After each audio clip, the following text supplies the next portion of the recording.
The last couple of episodes, we have learned from Mitch Meyer the importance of being unique and finding something to shoot that suits your style.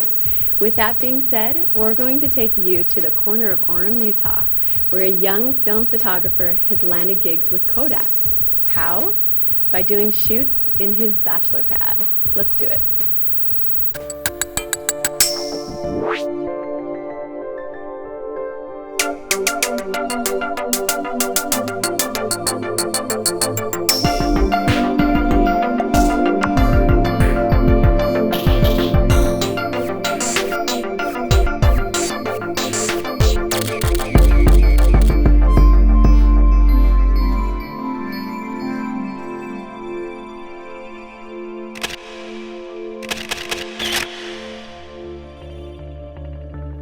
Hello everyone, and welcome to another episode of Framed. Digital photography is huge, but is it the only option? A photographer named Jonathan Canlis once said, "Film is not dead." Not only does this photographer shoot film, but he is most definitely and undoubtedly unique. Check it out.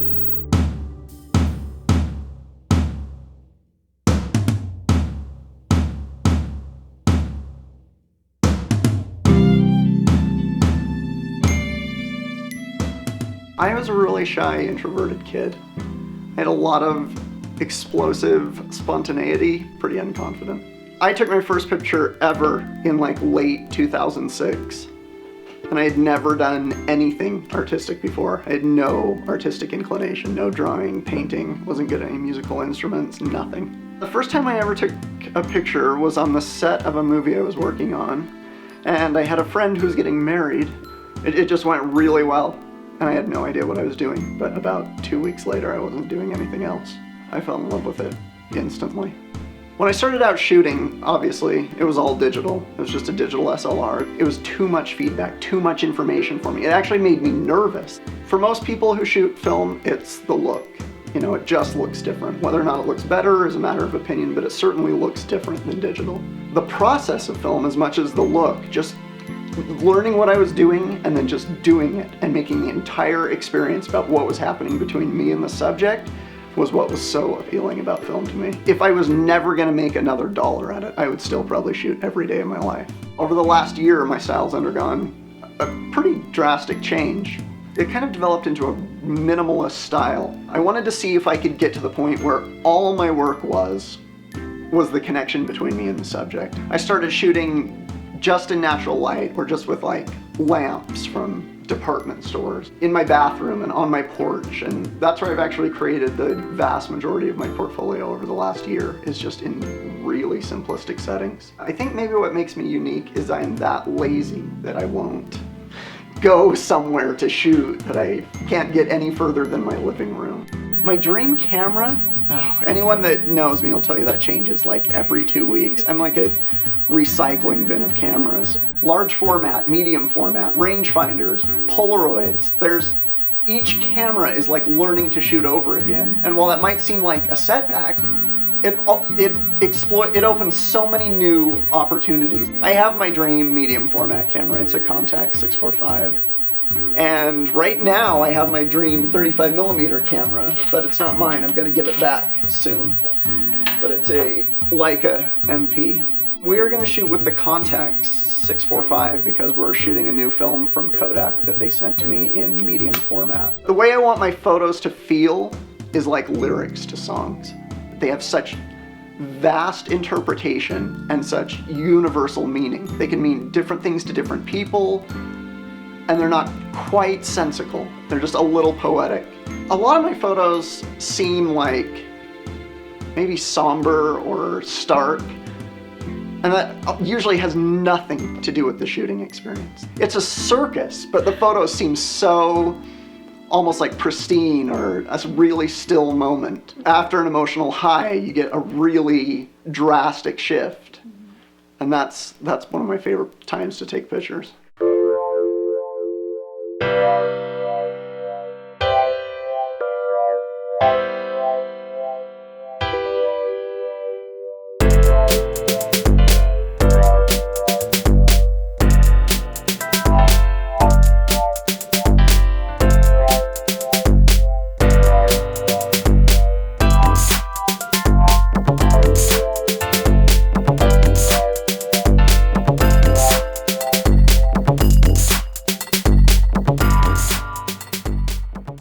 shooting a new film for Kodak that they sent me to demo for them.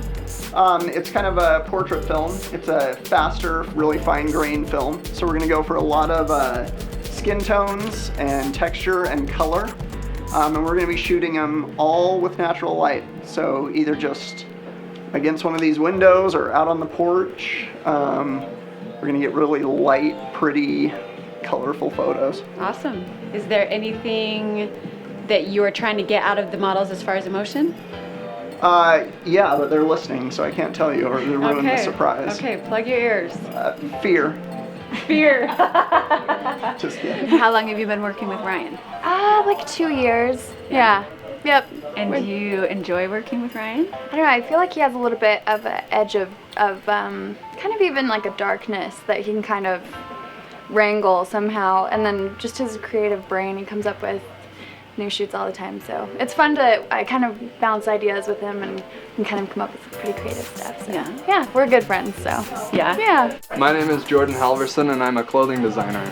Most of this pile of clothes are my creations. Yeah? Yeah. So you actually designed these pieces? Yeah, I designed, patterned, and sewed. Wow. All of these, actually. I met Ryan on a photo shoot that I was assisting another stylist with. We just kind of met from there. He's cool. He's a good guy to work with for sure. Just go up to there. No, not yet. Just move them both up 1.5 inches. That'll be perfect. Way beautiful. I'm just gonna shoot right above the gray right there. Right there. It's gonna be so perfect. Oh yeah, straight on. Oh wow, that's gonna look awesome.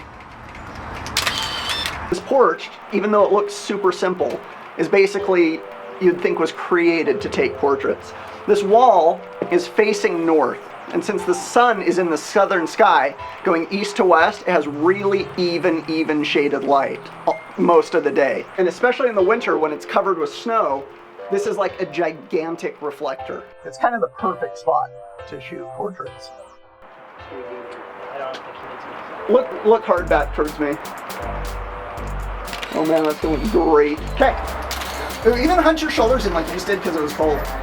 Yeah. So pretty. Yep. And we might, I'm gonna shoot right to the edge of this, so. What up? I'm a camera assistant today, helping Ryan. I'm a new photographer and he invited me along because maybe he sees my potential or maybe he likes my free labor.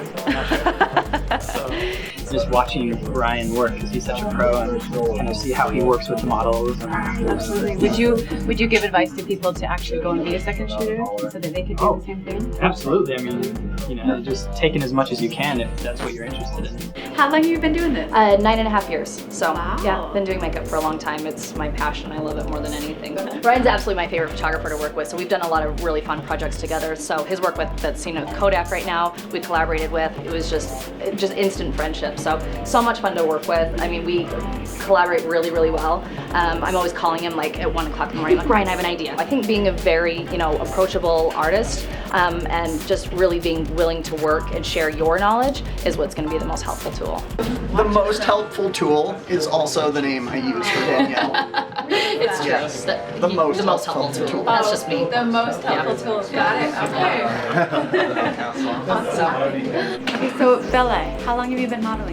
For 3 years. 3 years. And have you ever shot with Ryan? I have. Yeah. He's a really fun photographer to work with. I love his style and the look he goes for and the way he edits and develops the photos is just amazing. Yeah. Mm-hmm. Does he make you feel comfortable, or what is his style as a model? A really easygoing person and really easy to be comfortable with. Like the first time I met him, we became friends before the end of the shoot, and it just made it a lot easier and more comfortable for me. So cool. Yeah. Very cool. He's really funny. You can always stare off. Oh my gosh! Do not sneak up on me like that. Oh my gosh! I hate that. Awesome. And if you'll just drop that inside, they don't develop in the cold very good.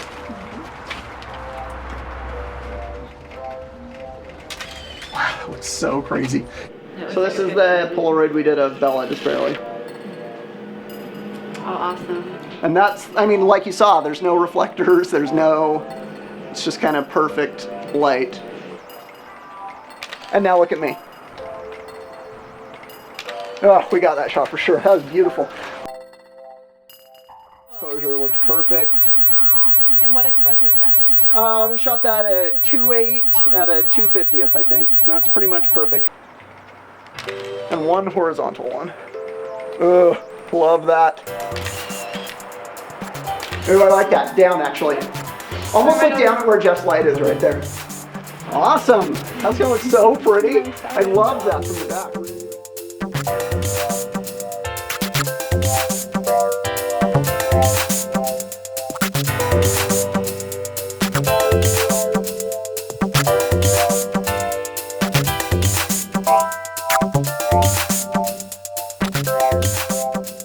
So how do you think the shoot went? I think the shoot went amazing. And the best part about shooting film is even if I did horrible, right now no one knows. No one has to know until I get it back, and they won't be here for me to tell. I thought you were gonna eat too. I'm the only one eating Oh, right now. we're eating delicious bears for the babies. It's for the baby. For the babies.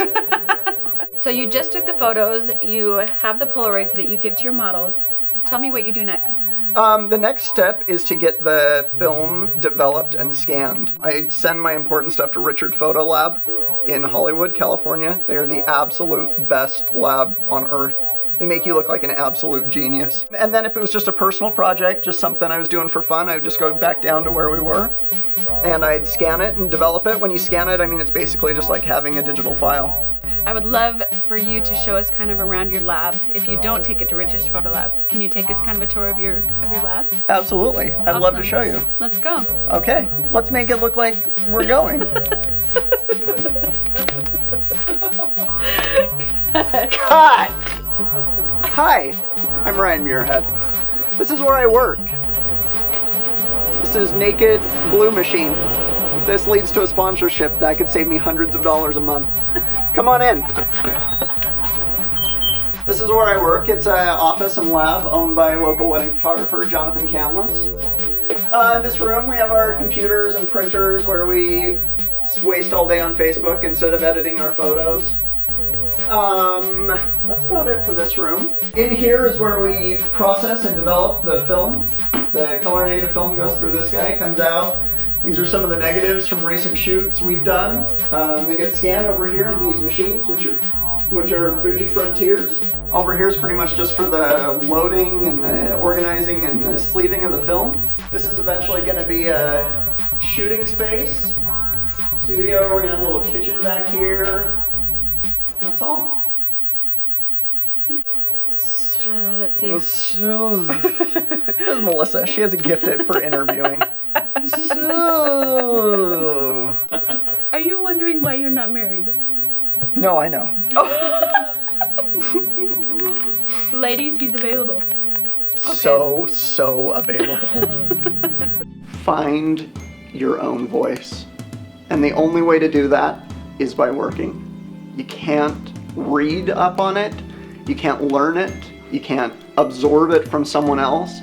But if you're out there shooting constantly, on good days, on bad days, when you're feeling creative, when you're not, carrying a tiny camera with you, everywhere you go, wherever you are, anywhere, there is a beautiful photo you can take. Maybe you don't have as many possibilities, maybe it's reduced to just using what's there in the best possible way, but there is always beautiful light there.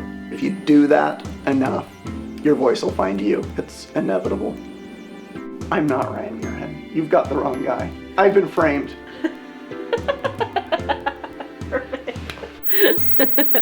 Is he not nuts?